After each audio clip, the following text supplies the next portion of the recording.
സയ്യിദ് മുസ്താഖ് അലിയിൽ തുടർച്ചയായ രണ്ടാം വിജയത്തിന് ശേഷം കേരളത്തിന്റെ അടുത്ത മത്സരം അത് ഇന്നായിരുന്നു. മുംബൈ ആയിരുന്നു കേരളത്തിന്റെ എതിരാളികൾ.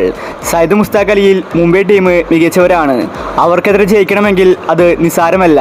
ഇപ്പോഴിതാ ഇന്നത്തെ മാച്ചിലും കേരളം ജയിച്ചിരിക്കുകയാണ്. കേരളം മികച്ച സ്കോറാണ് നേടിയിരിക്കുന്നത്. 234 റൺസാണ് കേരളം എടുത്തിരിക്കുന്നത്.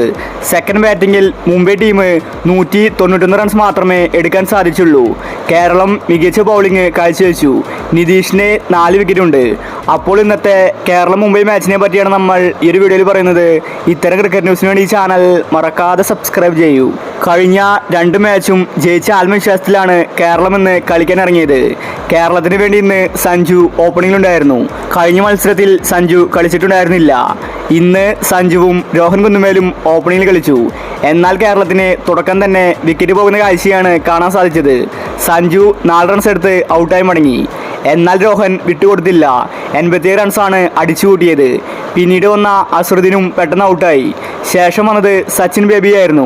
സച്ചിൻ ബേബി റിട്ടയർഡ് ഹർട്ടായിട്ട് പുറത്തായി. ഇതോടുകൂടി കേരളം ഒന്ന് ട്രാപ്പിലായി.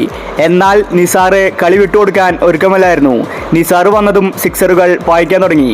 99 റൺസാണ് നിസാർ ഇന്ന് അടിച്ചു കൂട്ടിയത്, അതും 49 ബോളിൽ നിന്ന്. ഇതോടുകൂടി കേരളത്തിന് കൂറ്റൻ ടാർഗറ്റാണെന്ന് ലഭിച്ചിട്ടുണ്ടായിരുന്നത്. 20 ഓവറിൽ 5 വിക്കറ്റ് മാത്രം നഷ്ടപ്പെടുത്തി 234 റൺസാണ് കേരളം എടുത്തിട്ടുണ്ടായിരുന്നത്. പിന്നീട് മുംബൈ ടീം സെക്കൻഡ് ബാറ്റിംഗിന് ഇറങ്ങി. അവർക്ക് വേണ്ടി പൃഥ്വി ഷോയാണ് ഓപ്പണിംഗിൽ ഇറങ്ങിയത്. എന്നാൽ പൃഥ്വിയെ കേരളം പെട്ടെന്ന് ഔട്ടാക്കി. പിന്നീട് വന്നത് ശ്രേയസ് അയ്യരായിരുന്നു. ശ്രേയസിനും അധികം ആയുസുണ്ടായിരുന്നില്ല.